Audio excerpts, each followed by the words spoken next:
ভারতের ঊর্ধ্বশ্বাস বোলিংয়ের মুখে পড়ল ইংল্যান্ড। বাজ বল চলবে না এখানে, সমাজ মাধ্যমে শুরু চর্চা। আবার একবার চেন্নাইতে স্পিনারদের বিপর্যয়ের মুখে পড়ল ইংল্যান্ড দল।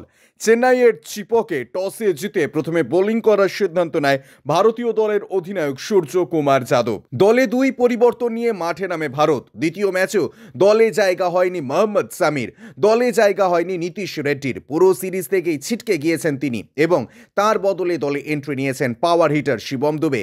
বিশ্বকাপ টি-20-র পর এবার দলে সুযোগ পেলেন দুবে। তাছাড়া চোটের কারণে পরের দুই ম্যাচ থেকে ছিটকে গেলেন টিম ইন্ডিয়া তারকা ব্যাটসম্যান রিঙ্কু সিং।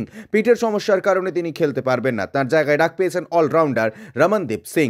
আজ ইংল্যান্ড দলে প্রথম ব্যাটিং করতে এসে রীতিমতন সমস্যার মুখে পড়েছিল ফিলিপ সল্ট এবং বেন টাকেট আবার বড় রান বানাতে ব্যর্থ হয়েছে।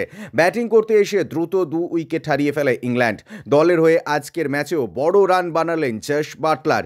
ইংলিশ অধিনায়ক 30 বলে 2টি 4 ও 3টি ছক্কায় 45 রান বানিয়েছেন। তাছাড়া দলের হয়ে দ্বিতীয় সর্বাধিক রান বানিয়েছেন ব্রাইডন কার্কস। 17 বলে 1টি 4 ও 3টি ছক্কায় 31 বানান। তাছাড়া জেমি স্মিথের ব্যাট থেকেও 12 বলে 1টি 4 ও 2টি ছক্কায় 22 রান দেখা গিয়েছে। ইংল্যান্ড দল আবার একবার স্পিনারদের বিরুদ্ধে আক্রমণাত্মক হতে গিয়ে নিজেদের সমস্যায় ফেলে দেয়। নির্ধারিত 20 ওভারে 165 রান বানাতে সক্ষম হয় ইংল্যান্ড দল। ব্যুরো রিপোর্ট, ইউজে নিউজ।